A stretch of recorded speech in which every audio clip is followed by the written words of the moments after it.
The morning light fell in pale sheets through the floor-to-ceiling windows of a tower on Park Avenue, slow and golden across the polished marble. Andre Pierce, a black man in his mid-40s, sat alone on a leather bench outside a glass conference room in a plain white shirt that stood crisp against his dark skin, his hands folded quietly over his knees.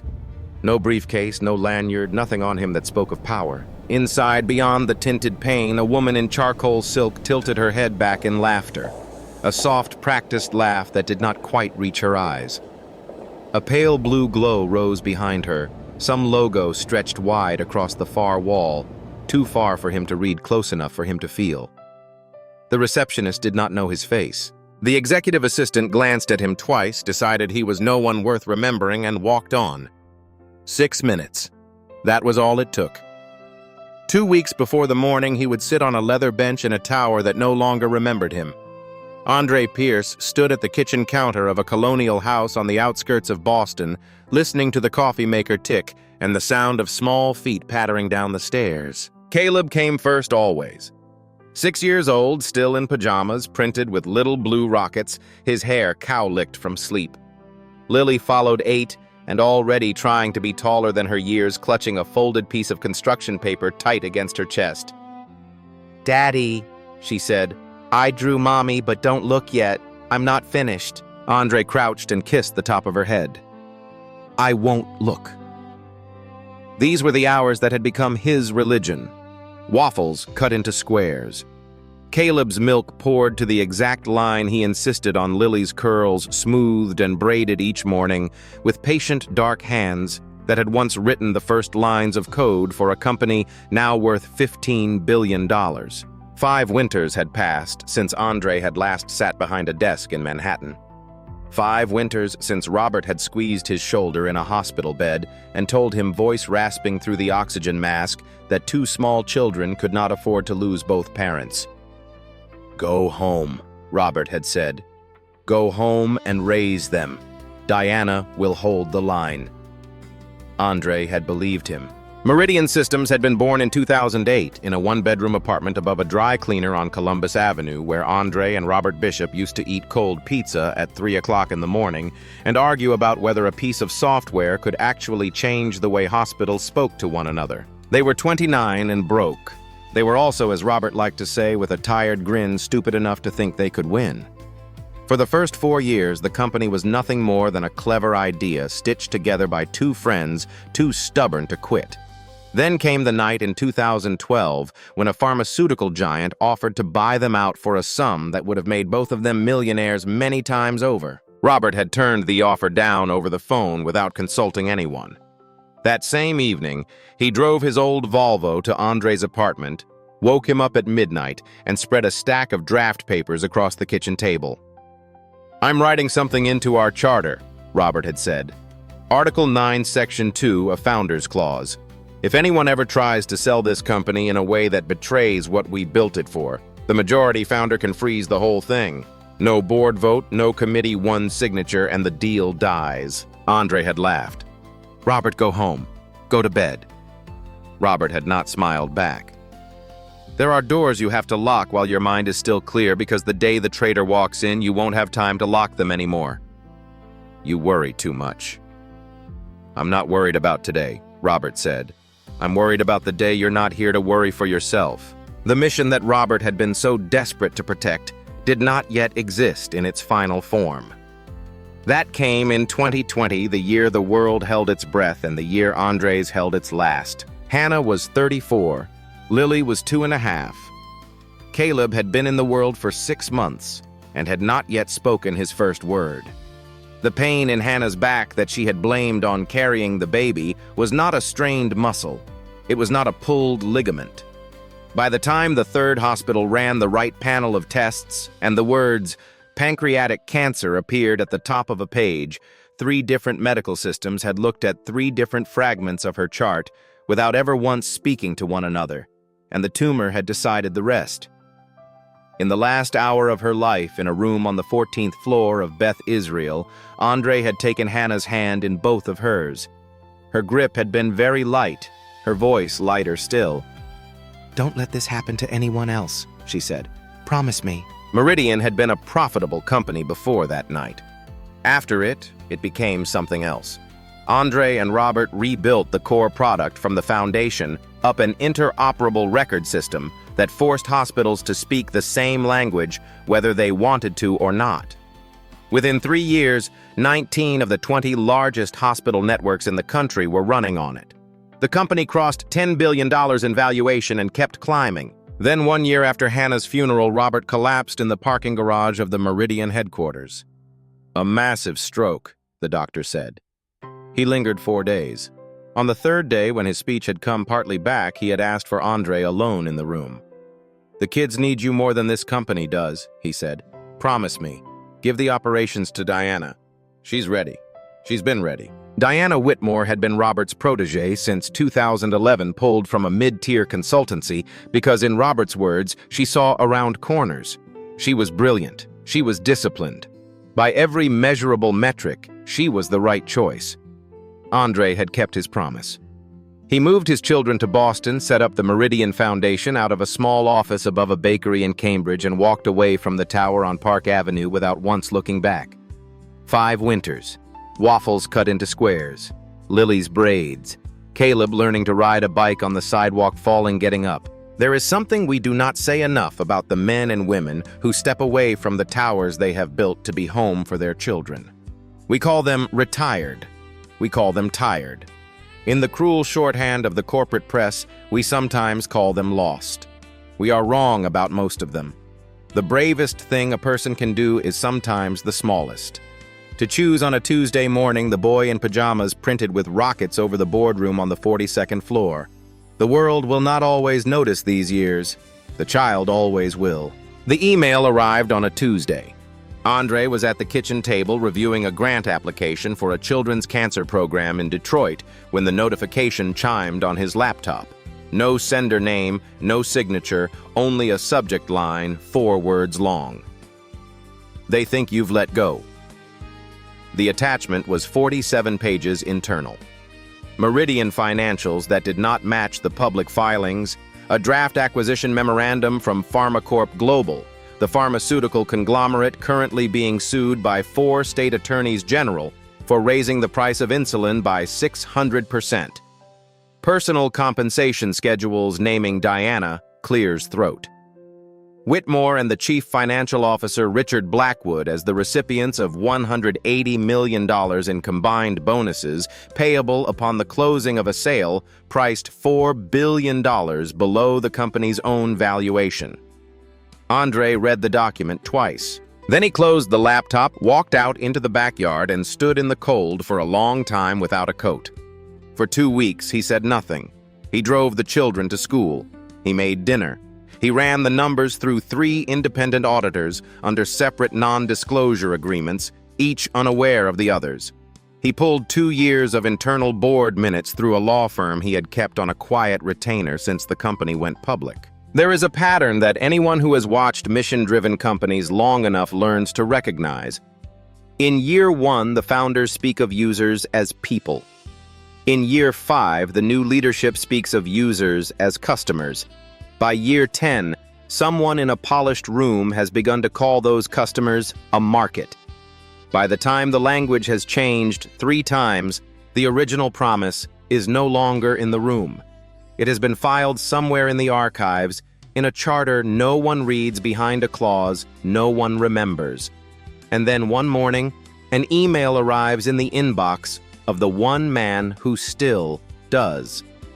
The most catastrophic betrayals in modern corporations rarely arrive as theft in the night. They arrive in committees, in valuation memos, in acquisition memoranda printed on letterhead. The thieves wear the uniforms of stewards. They speak the language of fiduciary duty. And the people who once believed in something larger than themselves are not robbed at gunpoint. They are slowly, professionally, patiently outvoted by their own absence. He compared timestamps, cross-referenced signatures, watched for any sign that the anonymous sender might be wrong. Everything held. On the 14th morning at 5:40, Andre stood in the doorway of Lily's bedroom and watched his daughter sleep. The nightlight cast a soft spill of gold across her pillow. On her nightstand lay the drawing she had made of Hannah taped into a small wooden frame, the color slightly faded from a year of sunlight. He had not really looked at the drawing on the day she had given it to him. He had been too afraid. He looked at it now. Lily had drawn her mother not as she remembered her. She could not remember her not truly. She had been too.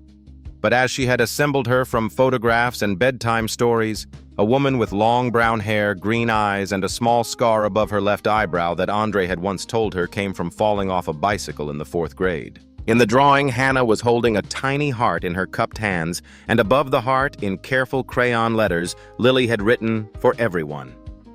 Andre stepped back from the doorway, walked downstairs, and called his mother-in-law.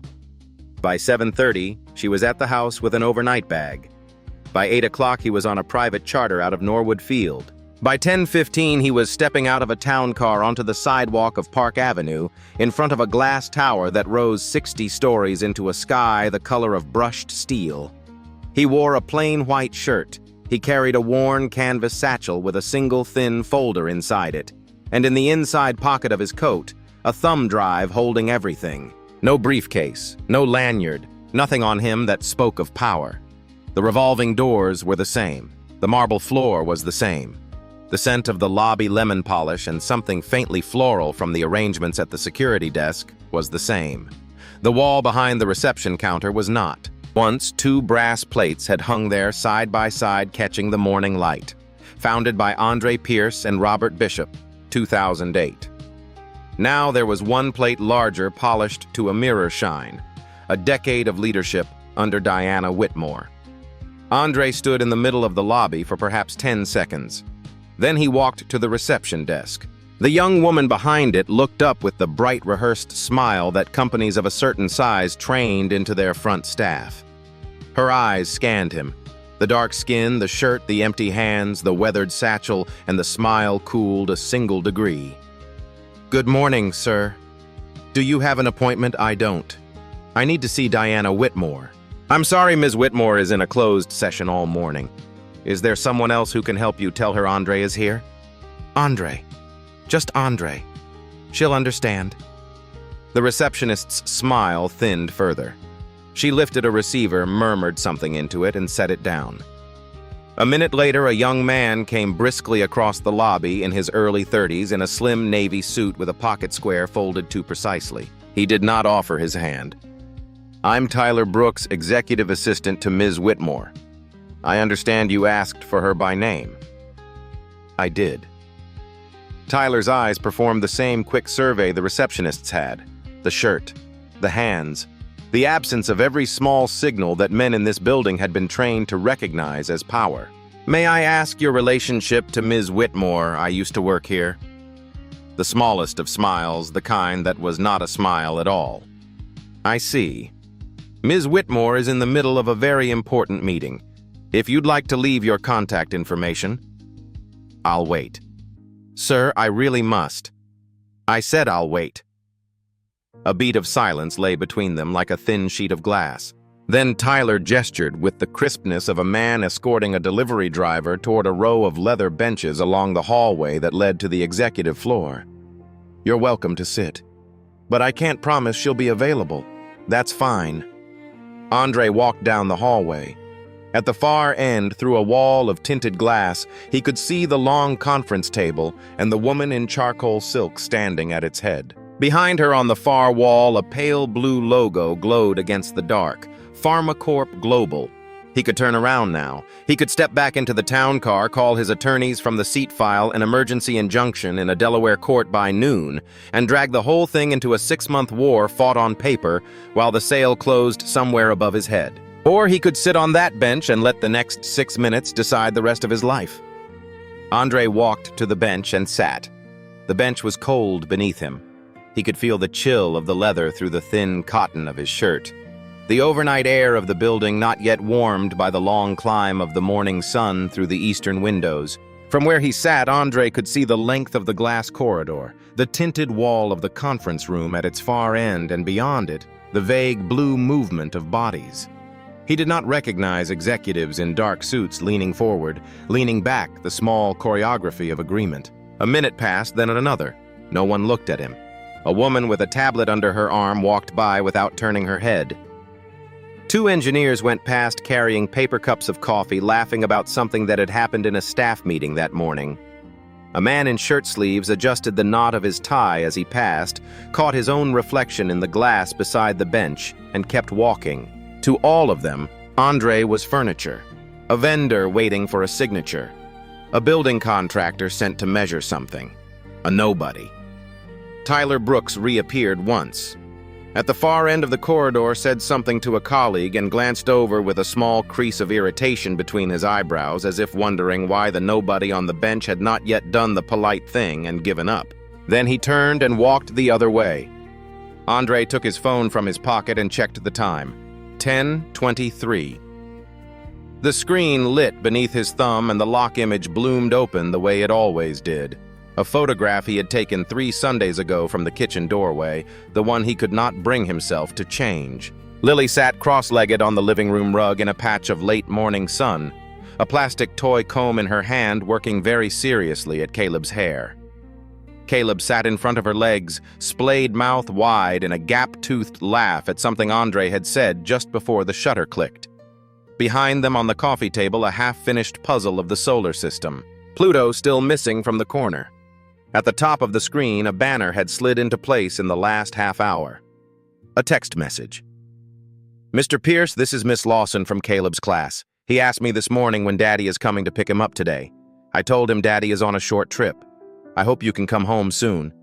He missed breakfast buddies." Andre held the phone without moving.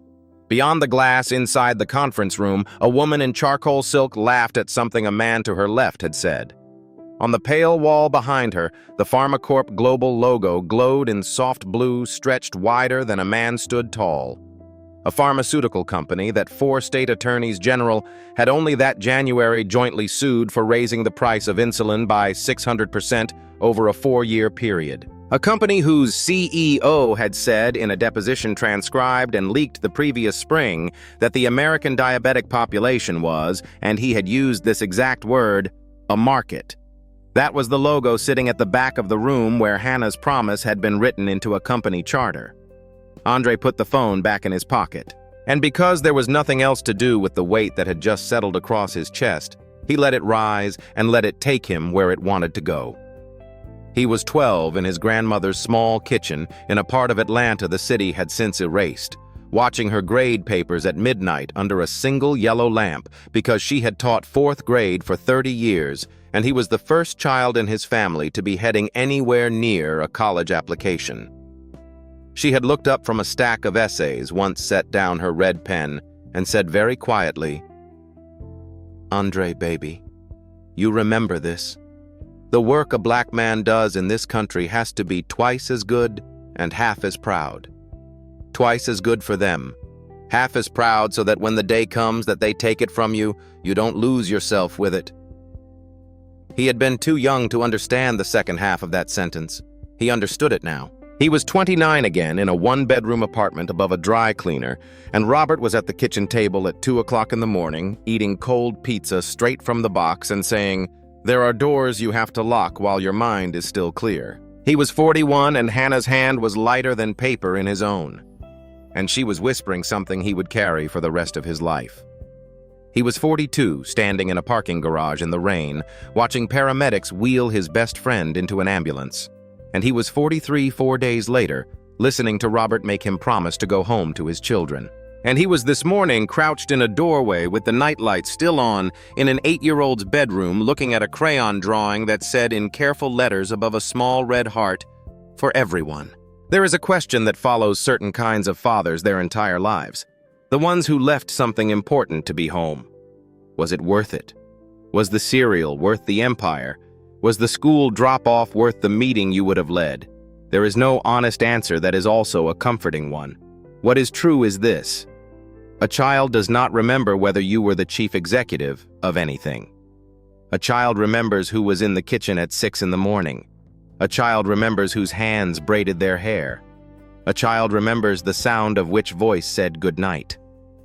The rest is for biographies, and biographies are written by people who will never have known you. Last week, Lily had climbed onto the arm of his chair while he was working at the kitchen table. She had rested her chin on the top of his head the way she sometimes did when she was thinking too hard for her age, and she had said, "Daddy, does Mommy know what you're building for her?" He had told her he didn't know, that maybe she did, that he hoped so. It had not been the truth. The truth was that for 5 years, quietly, he had been letting someone else build it for him, because a man could not be in 2 places at once. The truth was that the thing Hannah had asked him to protect had been drifting, and he had known it was drifting, and he had told himself someone else was holding the wheel. 6 minutes had passed since he had sat down on the bench. Andre stood. He did not hurry. He smoothed the front of his shirt, lifted the worn canvas satchel from the bench beside him, and began to walk down the glass corridor toward the conference room door. Tyler Brooks, who had been speaking with a woman at the end of the hall, caught the movement out of the corner of his eye and turned the color draining out of his face as he realized what was about to happen. Sir, I'm going to have to ask you to..." Andre did not stop. He reached the door of the conference room, placed his hand on the long silver handle, and pulled. 12 heads turned at once. The room was larger inside than it had looked from the hallway. A table of dark walnut ran the length of it, polished to the depth of still water.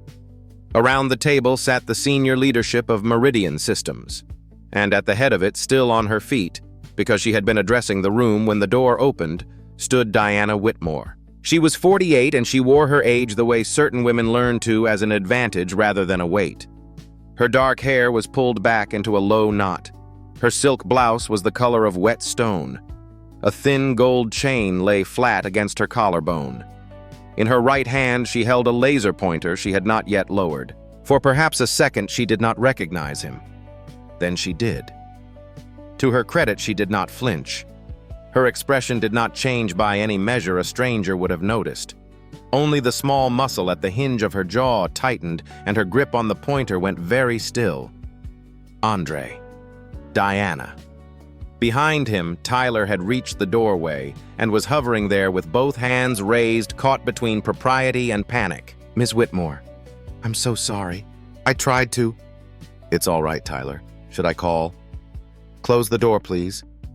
Tyler closed the door. Andre walked the length of the room, his close-cropped hair touched with gray at the temples. His bearing the unhurried carriage of a man who had been underestimated in too many rooms in his life to find another one frightening. 12 faces followed him without speaking. He could see halfway down the table a man with silver hair and a gray beard, the general counsel, Edward Sinclair, sitting very still, his hands folded in his lap, his eyes fixed on Andre's with the quiet intensity of a man who had been waiting for this moment for longer than anyone else in the room understood. At the head of the table was the chairman's seat. Andre reached it, drew it out, and sat down. "Forgive the interruption," he said in a voice that carried without effort to every corner of the room.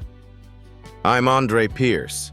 I'm the majority founder and the controlling shareholder of this company. I own 52% of Meridian Systems, and I have not at any point in any document authorized the sale of this company to PharmaCorp Global or any of its subsidiaries." A silence settled on the room that was not the silence of surprise. It was the silence of the moment after a glass breaks before anyone has moved to pick up the pieces. Diana set the laser pointer down on the table. "Andre," she said again, and her voice had not hurried. "You flew in from Boston for this. You could have called. Would you have picked up?" "Of course I would have. The way you picked up in March, and in May, and twice in August." Her mouth tightened just enough. "Those were busy quarters. You know how the cycle, Diana?" She did not answer. The man seated to her right cleared his throat. He was heavy-set mid-50s with the kind of tailored suit that tried to disguise a bulk it could not. And Andre recognized him without needing to be told. Richard Blackwood had been the chief financial officer for 7 years. Robert had hired him personally out of a firm in Chicago and used to say with the wry affection he reserved for people he did not entirely trust that Blackwood could find $1 inside a stone. "Mr. Pierce," Blackwood said, lifting his chin. "With respect, this acquisition has been reviewed by the board's Mergers and Acquisitions Committee over a period of 9 months. Every filing is in order. Every fiduciary duty has been observed. Council has signed off. I understand this is a surprise, but there is no irregularity here that warrants I have the ghost drafts of the valuation memos, Mr. Blackwood. The ones from April before the adjustments. I have the original models from your own team showing the fair market price at $19.2 billion. I have the revised model you circulated in June showing $15.1. I have the email time-stamped June 17th in which you wrote to Ms. Whitmore and suggested, and I quote from memory, that the variance was, quote, well within the range an external auditor will accept without comment. Blackwood's mouth opened. Nothing came out of it. Diana Whitmore took a slow breath, and when she spoke again, her voice had changed. It was softer now, almost gentle. Andre, you walked away 5 years ago. I did. You took your children and you went home to Boston, and you did not call and you did not write. And for 5 years I have run this company. I have tripled its valuation. I have quadrupled its revenue. I have carried 19,000 employees on my back through 3 regulatory overhauls and a pandemic. You did not do that. I did that. I know. Then you will understand, she said, and her eyes were very steady on his. When I say that you are sitting at a table where you no longer belong, this company has moved on, Andre. So should you. For the space of a breath, Andre did not answer her. He looked at her across the long, polished wood, and he understood something that he had not understood on the flight down. He had thought all the way from Boston that he would find a thief in this room. What he had found instead was a woman who genuinely believed that the house she had been invited to live in was now the house she had built, and that the man sitting across from her was a trespasser from a life she had finished outgrowing. He remembered then a sentence he had read in a magazine profile of her the previous November. He had not thought much of it at the time. She had said, "There are houses you are invited into, and there are houses you have to build yourself. I have lived too long in someone else's house." He had read the line and smiled because it had sounded like her, and he had closed the magazine and gone to pick up the children from school. He understood the sentence now. "Diana," he said quietly, "I'd like you to sit down. I beg your pardon. Please sit." She did not sit. Instead, she looked at Tyler, who was still standing near the door, and she said without raising her voice, "Tyler, call security." Tyler moved to the wall phone. Andre did not look at him. He reached down, lifted the worn canvas satchel from the floor beside his chair, and set it on the table. He opened the flap, and from inside he drew out a single leather folder and laid it flat in front of him. "Before anyone walks through that door," he said, "I would like everyone at this table to understand what I am about to invoke."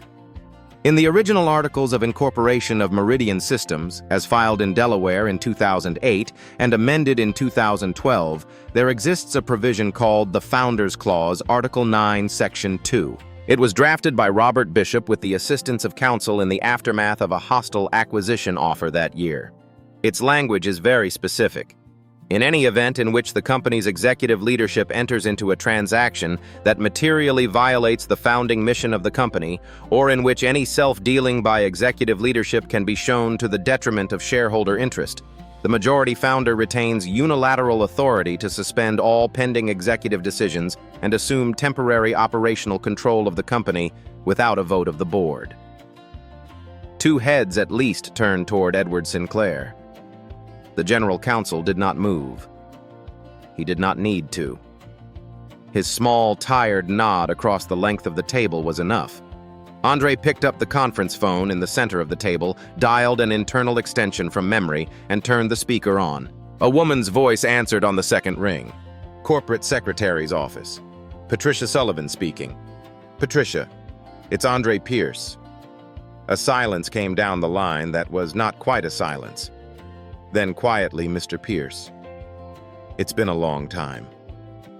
"Patricia, I am in the 10th floor conference room and I am formally invoking Article 9, Section 2 of the Corporate Charter effective this moment. Please record the invocation in the corporate registry and issue the standard notice to the board within the hour." A sound on the other end of the line like a breath being let out after a long time held. "It will be recorded, Mr. Pierce. The time is 10:31 a.m. Eastern. Thank you, Patricia." The line clicked. Andre laid the leather folder open. Inside was every page he had spent the last 2 weeks assembling with 3 law firms and 3 forensic accountants. The revised valuation models with their deletions tracked. The side agreements with PharmaCorp Global naming personal transition bonuses in the amount of $180 million combined. The June 17th email, the August email, the October email, and at the very bottom of the stack, a single thin USB drive in a clear plastic case. Andre took the drive out, plugged it into the port on the edge of the conference table, and pressed a button. A recording began to play. The audio was clear. The voices were unmistakable. In the first seconds of it, Richard Blackwood was laughing, and Diana Whitmore was saying in a tone of mild amusement that made the entire room go cold. Pierce is gone. He's home wiping noses. This is our harvest. The recording stopped. No one spoke.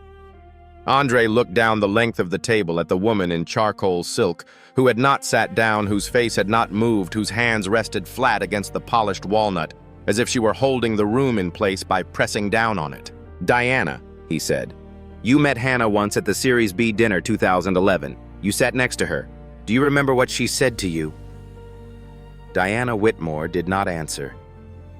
She said, "Please help him keep the company from ever forgetting what it was built for. She made you promise." He closed the folder. I remembered.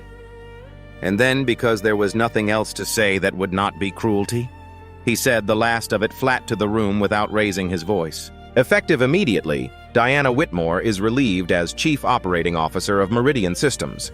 Richard Blackwood is relieved as Chief Financial Officer. Neither of you will sign another document on behalf of this company. Your access to this building is terminated as of this moment. Security will escort you to your offices to collect personal items, nothing else. For the space of 3 long seconds, no one in the conference room moved. It was Blackwood who broke first. He stood up slowly the way a man stands when his knees have stopped quite trusting him, and smoothed the front of his jacket. His eyes did not meet anyone's. "I'll clear my desk," he said to no one in particular. "I have personal files." He walked out of the conference room without waiting for an answer. Andre watched him go. Diana did not turn her head. She was still standing at the foot of the table, her hands flat on the wood, her face composed into the middle distance of a woman who had not yet decided whether she was still inside the room she was standing in. Edward Sinclair rose from his seat. He walked the length of the table to where Andre sat. He did not speak. He only laid one hand briefly on Andre's shoulder, the way an old friend lays a hand on the shoulder of another after a funeral. And then he stepped back and said to the room at large, "I recommend a brief recess, 20 minutes. We have a great deal to discuss." The executives began to rise. 1 or 2 glanced at Diana as they passed. None spoke to her. She did not watch them go. There comes a moment in any house that has been quietly turning into something else when someone has to walk back through the front door and say the thing out loud. It is the hardest thing many of us will ever do. Not because the truth is complicated. The truth almost always is very simple. It is hard because the people you must say it to once trusted you, and you must say it anyway. Not for revenge, not for victory. For the dead who can no longer say it themselves, and for the children who are still too young to know what is being kept for them. The world has no shortage of clever people who would rather be liked than honest. What it has too few of are the ones who will sit on a cold bench for 6 minutes and then walk through the door anyway. Be one of those when the door is yours to open. Andre was halfway to the door, his satchel in his hand, when his phone began to vibrate. He answered. The voice on the other end belonged to a woman named Nicole Carter, 13 years at Meridian, 8 of them as head of infrastructure. When Nicole had first walked into Andre's office, she had been 23 years old, carrying a resume that no firm in Manhattan would read past the second line because her degree was from a community college in upstate New York, and she did not know how to sell herself in a room full of Ivy League suits. Andre had hired her that afternoon. Her voice on the phone now was tight-pitched lower than its natural register, and she did not start with hello. "Mr. Pierce, are you still in the building?" "I am." I need you on the 8th floor now. What's happening? Something is moving through the patient server's large volume. It's leaving the perimeter. Andre ran. The 8th floor was the engineering core. He took the fire stairs 2 at a time. By the time he pushed through the stairwell door, Nicole was standing beside a wall of monitors with 2 junior engineers at her shoulders, and the color of her face told him more than the numbers on the screens did. 2,300,000 patient records, she said the moment he reached her. Medical histories, genomic data, the diagnostic models. It's pulling everything.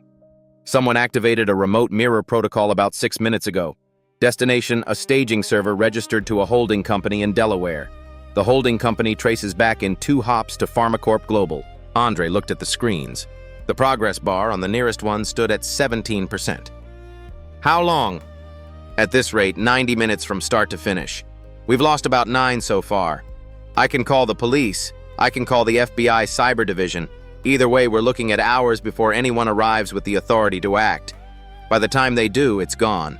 Can you stop it? Her mouth tightened. I can shut down every outbound pipeline at the core level. It kills the transfer. It also takes the company offline. Every hospital running on our system goes dark for at least 6 hours while we bring it back up segment by segment. Estimated revenue loss, $40 million. Contract exposure, probably more. Do you have the authority? She looked at him. I have Ms. Whitmore's authority. Ms. Whitmore was Chief Operating Officer until 32 minutes ago. You have mine. Mr. Pierce, you are a shareholder. You are not an officer of this company. If I bring the network down on your word and somebody successfully challenges the clause you invoked upstairs, I will have committed an unauthorized act costing this company $40 million. I will lose my job. I will lose my license. I will probably lose my house. Andre met her eyes. Nicole, I know. The progress bar clicked over to 18%. What he saw in that moment was not the man he had been upstairs. It was her face. And she was not looking at the man who had invoked the founder's clause in a conference room a floor away. She was looking at the man who had sat across a desk from her 13 years earlier when she was 23 years old and out of her depth in a city that had told her no 6 times that month, and who had said to her, I don't care where you went to school, I care whether you can build the thing I'm describing. Can you? She had said yes. She turned to the nearest engineer. Bring up the core interrupt. Nicole, bring it up. The engineer typed. A prompt appeared on the screen. Nicole rested her hand on the mouse. Confirm. Confirmed. She clicked. For a second, nothing seemed to happen. Then one by one, like a city turning off its streetlights, the indicator lights across the top of the monitor wall began to go amber, then red, then dark. The progress bar on the patient transfer stuttered, froze, and vanished. Nicole let out a breath that seemed to have been waiting inside her for a very long time. Stopped. We caught it with 11 minutes and change to spare. Her eyes closed for one short moment. When they opened, she was already running on to the next problem. I need to call every hospital on our network in the next hour. We have to keep people alive while we bring the system back up. Do it. She was already moving. The rest of that morning and the long afternoon that followed did not feel like a single day. Andre took the call to PharmaCorp Global at 12:45 from the chairman's office on the 42nd floor, a room he had not set foot in for 5 years, where a framed photograph of Diana with the governor of New York still sat on the credenza. He kept the call short. He informed the man on the other end that the transaction was void under Delaware law as of 10:31 that morning, that the forensic package documenting the self-dealing, the valuation fraud, and the attempted exfiltration of patient data was already in sealed escrow with 3 separate firms, and that any public statement from PharmaCorp contesting the termination would result in the unsealing of that package within the hour. The other man did not argue. He said very quietly, I understand. And the line went dead. By 3 o'clock in the afternoon, the trade press had the story. By 5 o'clock, 2 cable networks had it. The stock fell 14%, rebounded 6%, and settled somewhere in between. The commentary cut 2 ways, as Andre had known it would. Half the talking heads called him the prodigal father who had come back in time to save a company from itself. The other half called him a majority shareholder who had detonated a multi-billion-dollar transaction out of wounded vanity. He did not watch the coverage. For 3 days after Andre did not leave the building before midnight, he did not take the chairman's office. He walked the floors. He sat on the corners of desks. He drank bad coffee out of paper cups with engineers with the medical advisors on the 9th floor with 3 quiet nurses who had left clinical practice to help Meridian build the triage models that now ran in 600 emergency rooms across the country. He asked them one by one what the company had been becoming when no one in this building had been watching it closely enough. He listened more than he spoke. On the 4th morning, he walked into Edward Sinclair's office and closed the door behind him. "Edward, I need a chief executive who remembers what we built this for. I can think of exactly one person in this building who does." Edward Sinclair, the man who had sent a certain anonymous email from a certain coffee shop in Midtown 3 weeks earlier because he had not been able to sleep for a month, looked up from a stack of filings and said nothing at first. Then he said, "On an interim basis for now, the board will vote in 90 days. We'll see what they decide." Understood. Tyler Brooks came to Andre's office on the 5th day. He did not bring his tablet. He did not bring a list of talking points. He stood in the doorway in a shirt whose collar he had not ironed that morning and said without prelude, "Mr. Pierce, I had a rehearsal. I was going to give you a careful apology. I'm not going to give you that one." Andre did not look up from the document he was signing. "Go ahead. When you walked into this lobby, I saw a man with no lanyard and no briefcase, and I decided he was no one. I didn't ask your name. I didn't offer you water. I made you sit on a bench for 6 minutes. I did it because I've been trained in this building to measure a man's worth by his suit. And I did it because Miss Whitmore trained me that way, and I never once asked whether I should. Okay, I'm not asking you not to fire me. I'm telling you that if you do, I'll understand." Andre laid his pen down, and for the first time, he looked at Tyler Brooks across the desk. "I'm not going to fire you, Tyler." "Sir, I need you to help me rebuild this lobby, not the marble, the part of it that walked past a man in a plain shirt and decided he was nobody. That part. I think you already know how, because I think you've been ashamed of that part for longer than you've admitted to yourself. Am I right?" Tyler's eyes were wet. He did not try to hide it. "Yes, sir." "Then let's work." 1 month later, on a morning in early spring, the lobby of the tower on Park Avenue was quiet. The marble had been polished before dawn.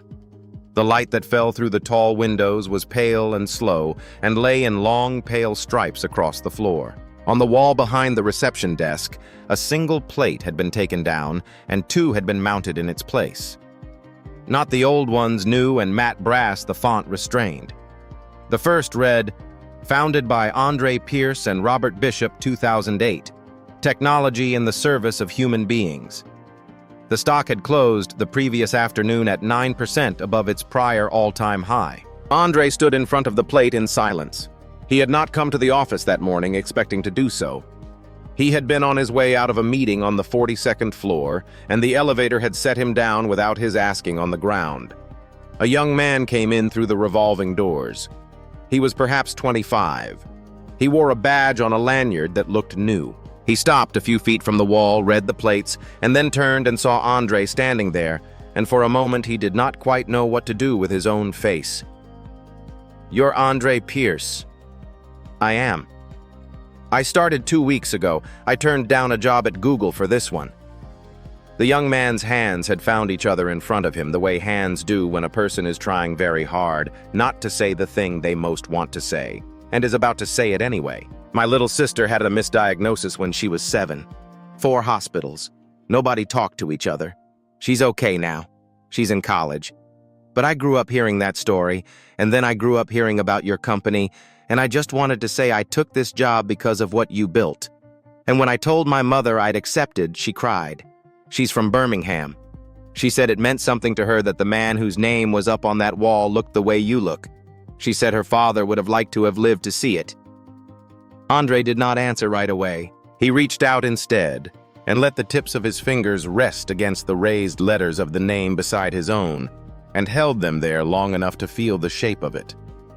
Then he turned and he smiled at the young man, a small, tired, real smile, and he walked out through the doors of a building that had at last learned to recognize him again. Boston was cold when he pulled into the driveway at 6:15.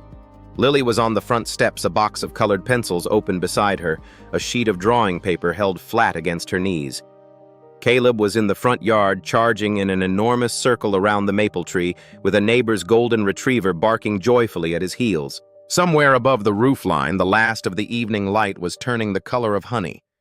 Caleb saw the car first. He shouted something unintelligible, abandoned the dog, and sprinted toward the driveway. Halfway there, his feet tangled in the grass, and he went down flat on his stomach. His arms splayed, his face pressed into the cold lawn. For one short moment, he lay still. Then he got up, grass and his hair grass on his chin, and kept running. Lily dropped her pencils and followed. Andre knelt on the driveway. He caught Caleb first and then Lily and pulled them both against the front of his coat with the whole strength of his arms. Caleb's small hands closed in fists around the lapels. Lily pressed her cheek against his chest hard and would not let go. "Daddy," Caleb said, muffled against the wool. "Where did you go for so long?" Andre held him tighter. "I went to remind some people," he said very quietly, "what your mother once asked us to do." Caleb didn't understand. He was 6. He only burrowed closer. Lily lifted her face. She looked at her father without speaking, the way a child who has once asked a question and not received an answer looks at the person who has finally come home with the answer in their face. Then she said, "I finished drawing Mommy. Do you want to come see?" Andre stood up with Caleb in one arm. With his free hand, he took his daughter's. Together, the three of them walked up the path toward the yellow warmth of the front door, where on the kitchen table just inside a small wooden frame was waiting and a red crayon heart and the careful letters of a promise that had at last come home. In the end, all of it returns to a kitchen table. The companies we build, the contracts we sign, the wars we fight in glass rooms 60 stories above the street, they all come home eventually to a kitchen table, to a child's drawing in a wooden frame, to a small heart in red crayon and the careful letters of a promise. We spend our whole lives learning slowly, sometimes too slowly that the table was always the point. The towers were just the long way around. If there is one thing worth remembering from a story like this, perhaps it is this: build what you can, protect what you must, but never forget the names of the people whose hands you held when they were small. They are the only audience that ever truly mattered. And the work you do in their service, whether it is a billion-dollar product that saves a stranger's life in a hospital in Detroit, or a bowl of cereal poured to the line on an ordinary Tuesday, is the only work that is finally yours to keep.